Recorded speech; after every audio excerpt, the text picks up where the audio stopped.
नमस्कार साथियों, आज की इस वीडियो में हम कक्षा 10 गणित के अध्याय 2 की प्रश्नावली 2.2 के प्रश्न हल करेंगे। देखिए, पहला प्रश्न है, निम्न द्विघात बहुपदों के शून्य ज्ञात कीजिए और शून्यंकों तथा गुणांकों के बीच संबंध की सत्यता की जांच कीजिए। देखिए, सबसे पहले माना f(x) बराबर x² माइनस 2x माइनस 8 शून्यंक के लिए क्या करेंगे, अपन f(x) को 0 के बराबर रखेंगे। ठीक है, f(x) क्या है, x² माइनस 2x माइनस 8 बराबर में 0। देखिए, शून्यंक ज्ञात करने से पहले हम इस बहुपद के गुणनखंड ज्ञात करेंगे। गुणनखंड कैसे ज्ञात करते हैं कि भाई x² को माइनस 8 से गुणा करते हैं। ठीक है, और माइनस 8 को इस प्रकार तोड़ते हैं कि जोड़ने या घटाने पर अपने पास माइनस के 2 आने चाहिए। तो देखो कैसे करेंगे भाई, x²। अब यहाँ देखिए, मैं 2x को कैसे लिख सकता हूँ, 4x माइनस 2x। ठीक है, ये माइनस के 8 बराबर में 0। आगे देखिए, x² माइनस के 4x प्लस 2x माइनस के 8 बराबर में 0 है। माइनस को ब्रैकेट के अंदर वाली संख्याओं से गुणा करेंगे। ठीक है, देखिए अब इसमें कॉमन निकालेंगे। कॉमन क्या आएगा, x कॉमन आ जाएगा, क्या बचेगा, x माइनस 4। ठीक है, इसमें क्या कॉमन आएगा, 2, अंदर क्या बचेगा, x माइनस 4। ठीक है, बराबर में 0। और यहाँ से क्या हो जाएगा, x माइनस 4 कॉमन आ जाएगा, फिर क्या बचेगा अंदर, x प्लस 2 बराबर में 0। और यहाँ से x माइनस 4 बराबर 0 या x प्लस 2 बराबर 0। ठीक है, आगे देखिए, x बराबर 4 या x बराबर माइनस 2। अतः एल्फा बराबर 4 और बीटा बराबर माइनस 2। अब देखिए, लिखेंगे संबंध की जांच।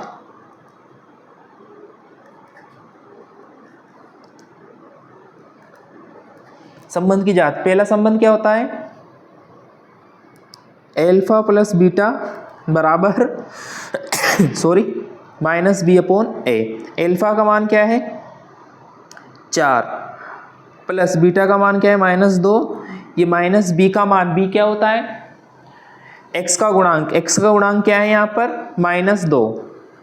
ठीक है, और ए का मान क्या है, 1। ठीक है, अब 4 माइनस 2 बराबर 2, तो 2 बराबर 2। तो यहाँ पर शून्यंकों का योगफल बराबर क्या आ रहा है, माइनस x का गुणांक बटे x² का गुणांक। ठीक है, अब देखिए दूसरा संबंध क्या होता है, एल्फा गुणा बीटा बराबर c अपॉन ए। एल्फा क्या है, 4, बीटा क्या है, माइनस 2, c का मान क्या है, माइनस 8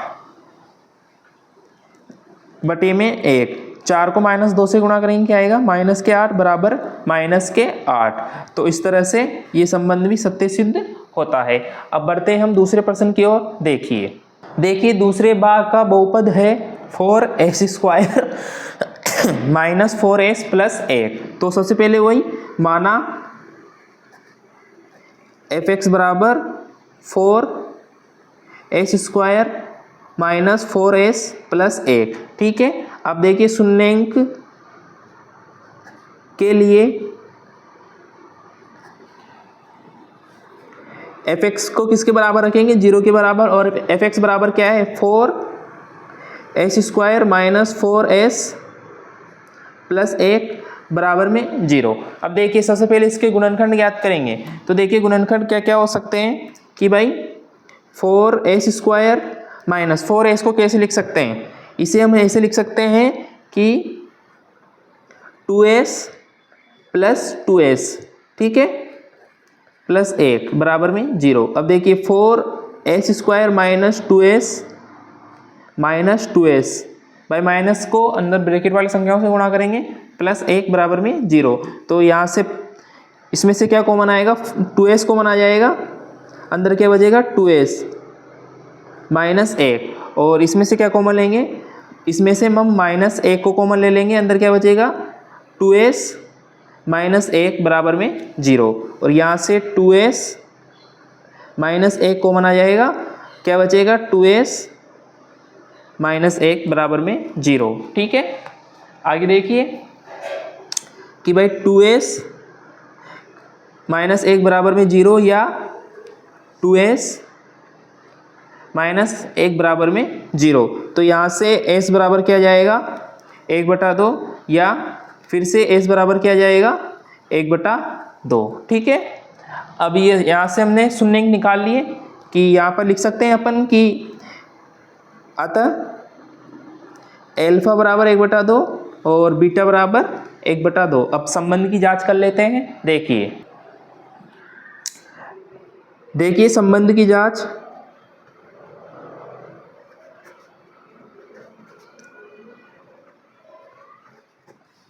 देखिए अल्फा प्लस बीटा बराबर -b/a। अल्फा का मान क्या था 1/2 प्लस बीटा का मान क्या था 1/2, ये माइनस, और यहाँ पर b का मान क्या है -4 और a का मान क्या है 4। ठीक है, देखिए इसे जोड़ेंगे क्या आएगा 1/2 में 1/2 जोड़ेंगे तो 1 आ जाएगा और यहाँ से 4/4 फाइनली अपने पास 1 बराबर क्या निकल के आ जाएगा 1। तो ये संबंध सत्य सिद्ध होता है। ठीक है, अब देखिए आगे दूसरा है अल्फा गुणा बीटा बराबर c/a। अल्फा का मान 1/2, बीटा का मान 1/2, c का मान क्या है यहाँ पर 1 और a का मान क्या है 4। इसे गुणा करो क्या आएगा 1/4 बराबर 1/4। तो ये संबंध की भी जांच हमने कर ली। ठीक है, अब बढ़ते हैं हम तीसरे भाग की ओर। देखिए तीसरा भाग है 6x² - 3 - 7x। तो माना fx बराबर 6x² - 7x - 3 कि भाई हम -7x को इधर लिख सकते हैं और -3 को इधर। ठीक है, अब देखिए शून्यंक के लिए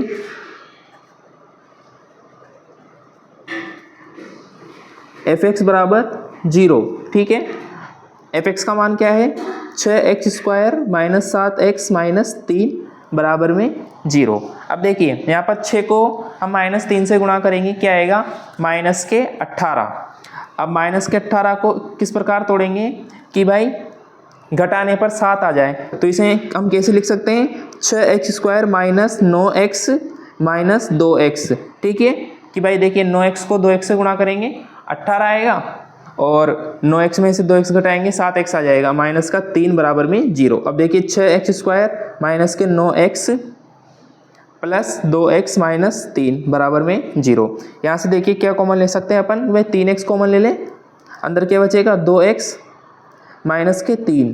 ठीक है, इसमें से एक कॉमन ले लें, अंदर क्या बचेगा 2x - के 3 बराबर में 0 और फिर से 2x - 3 को कॉमन लेंगे, अंदर क्या बचेगा 3x + 1 बराबर में 0। अब देखिए 2x - 3 बराबर 0 या 3x + 1 बराबर में 0। अब देखिए यहाँ से x का मान क्या आ जाएगा 3/2 या ये फिर से x का मान क्या आ जाएगा यहाँ पर -1/3।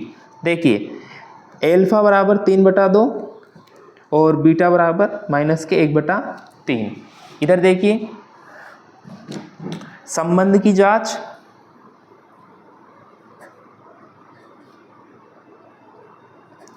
अल्फा प्लस बीटा बराबर -b/a। ठीक है, अल्फा का मान क्या है 3/2, बीटा का मान क्या है -1/3 और -b। अब b का मान क्या है, देखिए b का मान है -7 और a का मान है 6। अब देखिए 3/2 -1/3 और यहाँ से आ जाएगा 7/6। देखिए लसे लेंगे 6 आएगा, गुणा करो, सॉरी पहले 6 में 2 का भाग देंगे, क्या आएगा 3 को 3 से गुणा करेंगे 9 और फिर से 6 में 3 का भाग देंगे 2 आएगा, 2 को 1 से गुणा करेंगे 2 बराबर में 7/6 और इसे हल करेंगे, ये भी क्या आएगा 7/6 बराबर 7/6। ठीक है, आगे देखिए दूसरा संबंध होता है अल्फा गुणा बीटा बराबर c/a। अल्फा का मान क्या है अपने पास 3/2 गुणा बीटा का मान क्या है 1/3, c का मान क्या है यहाँ पर देखिए -3 बटे a का मान क्या है 6 इसे गुणा करेंगे क्या आएगा, -3/6 बराबर -3/6। तो इस तरह इस संबंध की भी जांच हम कर लेंगे। ठीक है, अब बढ़ते हैं हम चौथे भाग की ओर। देखिए चौथा भाग है 4u² + 8u। तो इसमें हम गुणनखंड मेथड को नहीं लगाएंगे। इसमें क्या करेंगे अपन कि भाई माना f(x) बराबर 4u + 8u। ठीक है, शून्य अंक के लिए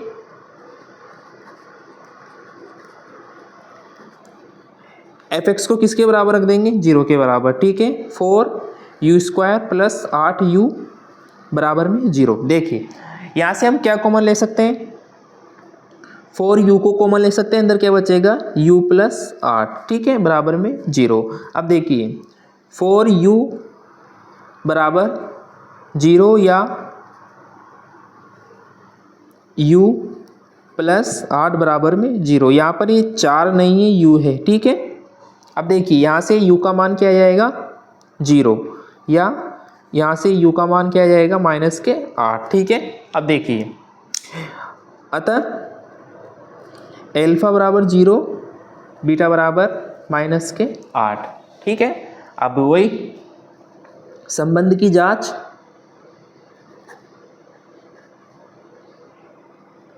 ठीक है, अल्फा + बीटा बराबर -b/a।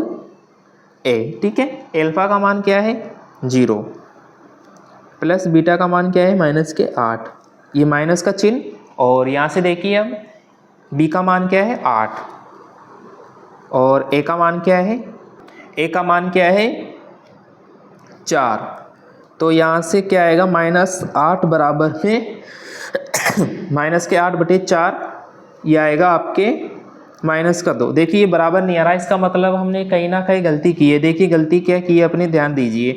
यहाँ पर देखिए हमने यहाँ पर 4u को कॉमन लिया है, तो यहाँ क्या आएगा 2 आएगा यहाँ पर। ठीक है, तो यहाँ से u बराबर क्या आएगा -2, और यहाँ पर भी बीटा बराबर क्या रहेगा -2।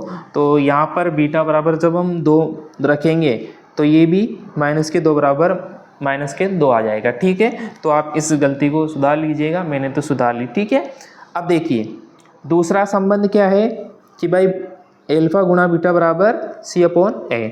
तो यहाँ पर अल्फा का मान क्या है 0 और बीटा का मान क्या है -2। और देखिए यहाँ पर c यानी कि अचर पद है ही नहीं, तो अचर पद क्या रहेगा 0। ठीक है, और a का मान क्या है 4, तो यहाँ से 0 बराबर 0। ठीक है, इस तरह से हम चौथे भाग को भी हल कर लेंगे। अब बढ़ते हैं हम पांचवें भाग की ओर। देखिए पांचवा भाग है t² - 15। तो सबसे पहले हम माना f(x) बराबर t² - 15। अब देखिए इसे हम कैसे लिख सकते हैं भाई, t² - √15 का स्क्वायर। अब देखिए √15 का स्क्वायर करेंगे क्या आएगा 15 आएगा। ठीक है, अब देखिए शून्य अंक के लिए f(x) को किसके बराबर रखेंगे 0 के बराबर। f(x) क्या है t² - √15 का होल स्क्वायर बराबर में 0। अब देखिए यहाँ पर क्या बन रहा है a² - b²। ये सर्व समीकरण कैसे खुलती है कि भाई t -√15 गुणा t + √15 बराबर में 0।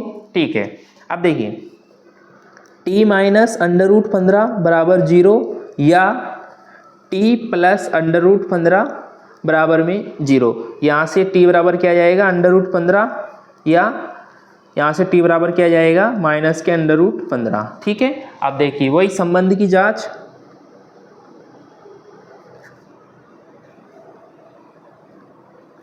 देखिए अल्फा + बीटा बराबर -kb/a। अल्फा का मान क्या है √15 और बीटा का मान क्या है -k/15। ठीक है, अब देखिए b क्या है, यहाँ से b देखिए, यहाँ पर आपको b दिख रहा है क्या, नहीं दिख रहा ना, तो b क्या रहेगा 0। ठीक है, और a का मान क्या है 1। अब देखिए यहाँ से ये क्या हो जाएगा √15 - √15 बराबर में ये भी 0 आ जाएगा, और √15 में से √15 घटाएंगे, ये क्या आएगा 0 बराबर में 0। देखिए यहाँ पर ये नेगेटिव साइन लगा हुआ है, लेकिन 0 के साथ 0 ना तो नेगेटिव होता है ना ही पॉजिटिव, ठीक है। तो यहाँ पर सर 0 बराबर 0, ठीक है। अब दूसरा संबंध क्या है, दूसरा संबंध है एल्फा गुणा बीटा बराबर C/A, ठीक है।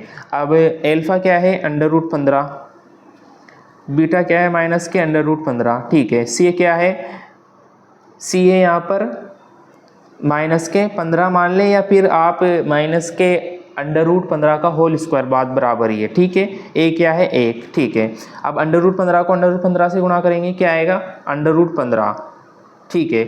और किसका आएगा माइनस का, क्योंकि एक √15 किसका है माइनस का, ठीक है। यहाँ पर भी क्या आएगा माइनस के 15, ठीक है। सॉरी देखिए यहाँ पर जब हम √15 को √15 से गुणा करेंगे क्या आएगा 15, ठीक है, बराबर में माइनस के 15, ठीक है।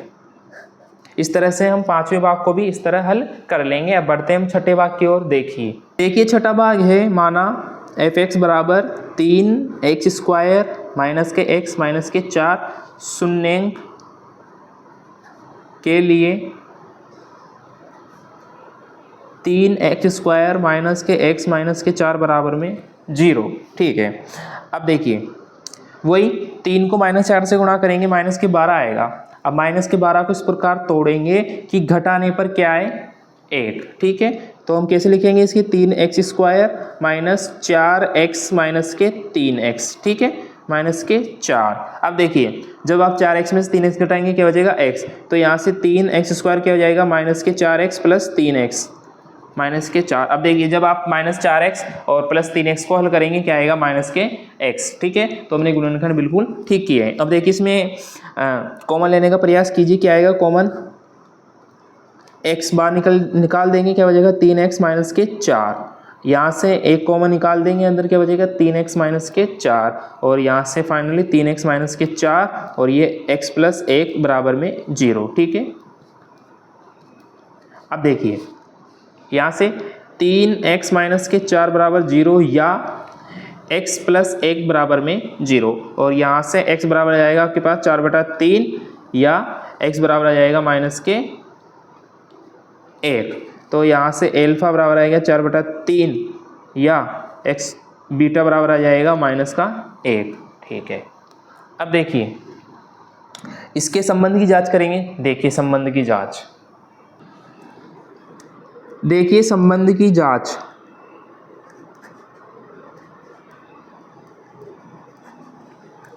एल्फा प्लस बीटा बराबर -b/a। एल्फा का मान क्या है, एल्फा का मान अपने पास आया था यहाँ पर 4/3, ठीक है, 4/3 प्लस बीटा का मान आया था अपने पास 1, सॉरी माइनस का 1, ठीक है। बी का मान क्या है, यहाँ पर बी का मान है अपने पास -1, ठीक है, और ए का मान है 3। अब देखिए ये हो जाएगा 4/3 माइनस 1 बराबर 1/3। अब देखिए लसा लेंगे 3, तो फाइनली हल करने पर अपने पास आएगा 4 माइनस 3 बराबर 1/3, और इसे हल करेंगे 1/3 बराबर 1/3। देखिए जब आप इसे हल करेंगे क्या आएगा 1/3। अब देखिए ये तो संबंध सत्य हो रहा है। अब देखिए आगे एल्फा गुणा बीटा बराबर C/A। एल्फा का मान क्या है 4/3, बीटा का मान क्या है -1, सी का मान क्या है माइनस के 4, ए का मान क्या है 3। गुणा करेंगे इसे क्या आएगा माइनस के 4/3, और इधर भी क्या है माइनस के 4/3, तो ये भी बराबर आ रहा है और ये भी बराबर। इस तरह से हम पहले प्रश्न के 6 भाग हम हल कर चुके हैं। इस तरह से हम पहला प्रश्न पूरी तरह हल कर लेंगे, ठीक है। अब देखिए अब हम बढ़ते हैं दूसरे प्रश्न की ओर। देखिए दूसरा प्रश्न है, एक द्विघात बहुपद ज्ञात कीजिए जिसके शून्यंकों का योग तथा गुणनफल क्रमशः दी गई संख्याएं हैं। तो यहाँ पर सबसे पहले हम लिखेंगे शून्यंकों का योग बराबर क्या है 1/4, और शून्यंकों का गुणनफल क्या है -1। अब देखिए लिखेंगे अभिष्ट बहुपद के लिए अभिष्ट बहुपद के लिए एक सूत्र की सहायता लेंगे हम। क्या है वो सूत्र की भाई, x square minus alpha plus beta गुणा एक्स प्लस एल्फा गुणा बीटा। देखिए एल्फा प्लस बीटा मतलब शून्यंकों का योग और एल्फा गुणा बीटा मतलब शून्यंकों का गुणनफल। देखिए अब x square minus alpha plus beta कितना दिया हुआ है हमें, 1/4 गुणा एक्स प्लस गुणनफल कितना दिया हुआ है हमें, माइनस का 1। ठीक है, ये हो जाएगा। अब फाइनली आपके पास x square minus x/4 minus 1। अगर हम इसे 4 से गुणा कर लें तो अपने पास क्या आ जाएगा, 4x square minus x minus के 4। तो यही क्या है अपना अभिष्ट बहुपद। ठीक है, इस तरह से हम पहला भाग हल कर लेंगे। देखिए कैसे करेंगे एक बार और समझ लीजिए, फिर बाकी क्या आप आसानी से हल कर सकते हैं। देखिए हमें शून्यंकों का योग दिया हुआ है, शून्यंकों का गुणनफल दिया हुआ है। हम एक सूत्र की सहायता लेंगे। सूत्र क्या है, x square minus alpha plus beta गुणा एक्स प्लस एल्फा गुणा बीटा। यहाँ पर एल्फा प्लस बीटा क्या है, शून्यंकों का योग, और एल्फा गुणा बीटा क्या है, शून्यंकों का गुणनफल। आपको कुछ नहीं करना भाई, शून्यंकों का योग इसके स्थान पर रख देना है, शून्यंकों का गुणनफल इनके स्थान पर रख देना है और हल कर लेना है। आपके पास अभिष्ट बहुपद आ जाएगा। ठीक है, यहाँ पर मैं बता दूं, जब आप इस बहुपद के शून्यंक निकालेंगे, शून्यंक निकालेंगे और शून्यंकों का योग करेंगे ना तो 1/4 ही आएगा, और शून्यंकों का गुणनफल करेंगे तो -1 आएगा। ठीक है, अब हम बढ़ते हैं दूसरे भाग की ओर। देखिए √2 और 1/3। अब देखिए ये चीज़ें जो यहाँ पर हिंदी में लिखी हुई है ये आप लिख लें ताकि समय की बचत हो। तो शून्यंकों का योग कितना है, √2 और शून्यंकों का गुणनफल 1/3। अब लिखेंगे अभिष्ट बहुपद के लिए x square minus alpha plus beta गुणा एक्स प्लस एल्फा गुणा बीटा। ठीक है, तो यहाँ पर हो जाएगा x square minus alpha plus beta कितना है, √2 गुणा एक्स प्लस एल्फा गुणा बीटा कितना है, 1/3। तो हो जाएगा आपके एक्स स्क्वायर माइनस √2 गुणा एक्स प्लस 1/3। अगर हम इसे 3 से गुणा करें तो 3x स्क्वायर माइनस 3 गुणा √2 गुणा एक्स प्लस 1। यही क्या है आपका अभिष्ट बहुपद। ठीक है, अब बढ़ते हैं हम तीसरे भाग की ओर। देखिए तीसरा भाग है 0 और √5, यानी कि शून्यंकों का योग कितना है 0 और शून्यंकों का गुणनफल कितना है √5। अब देखिए अभिष्ट बहुपद के लिए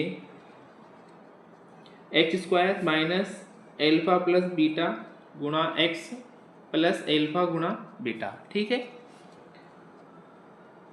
यहाँ से x square minus alpha plus beta कितना है 0 गुणा एक्स प्लस एल्फा गुणा बीटा कितना है √5। तो यहाँ से फाइनली अपने पास एक्स स्क्वायर प्लस √5 निकल के आता है बराबर क्या है, ये अभिष्ट बहुपद। ठीक है, अब बढ़ते हैं हम चौथे भाग की ओर। देखिए चौथा भाग है 1 और 1, यानी कि शून्यंकों का योग कितना है 1 और शून्यंकों का गुणनफल 1। लिखेंगे अभिष्ट बहुपद के लिए सूत्र क्या है, x square minus alpha plus beta गुणा एक्स प्लस एल्फा गुणा बीटा बराबर x square minus alpha plus beta कितना है 1 गुणा किससे करेंगे एक्स से। ठीक है, एल्फा गुणा बीटा कितना है 1, यानी कि फाइनली अपने पास अभिष्ट बहुपद क्या जाएगा x square minus x plus 1। ठीक है, अब बढ़ते हैं पांचवें भाग की ओर। देखिए यहाँ पर एल्फा प्लस बीटा कितना दिया हुआ है, -1/4 सॉरी, और एल्फा गुणा बीटा कितना है 1/4। और लिखेंगे अभिष्ट बहुपद के लिए x square minus alpha plus beta गुणा एक्स प्लस एल्फा गुणा बीटा। ठीक है, अब देखिए x square minus alpha plus beta कितना है -1/4 एक्स। ठीक है, और एल्फा गुणा बीटा कितना है 1/4। तो यहाँ से देखिए x square plus x/4 plus 1/4। देखिए माइनस को माइनस से गुणा करेंगे तो प्लस हो जाएगा और x को x से गुणा करेंगे x हो जाएगा यानी कि x/4। अब देखिए अगर मैं इसे 4 से गुणा कर दूँ तो ये हो जाएगा 4x² प्लस x प्लस 1। तो यही क्या है आपका अभिष्ट बहुपद। ठीक है, अब बढ़ते हैं हम छठे भाग की ओर। देखिए छठे भाग में हमें शून्यंकों का योग कितना दिया हुआ है 4 और गुणनफल 1। ठीक है, अब अभिष्ट बहुपद के लिए ठीक है क्या लिखेंगे x² minus alpha plus beta गुणा x प्लस एल्फा गुणा बीटा। और यहाँ से देखिए x² minus alpha plus beta कितना है 4 और 4 को x से गुणा करेंगे 4x। ठीक है, प्लस एल्फा गुणा बीटा कितना है 1। तो फाइनली अपने पास अभिष्ट बहुपद क्या निकल के आता है x² माइनस 4x प्लस 1। ठीक है, इसके साथ हम प्रश्न वाली 2.2 को पूरी तरह हल कर लेंगे। ठीक है, अब मिलते हैं अगली वीडियो में एक नए प्रश्न वाले के साथ। आशा है आज के सभी प्रश्न आपको समझ में आए होंगे। धन्यवाद।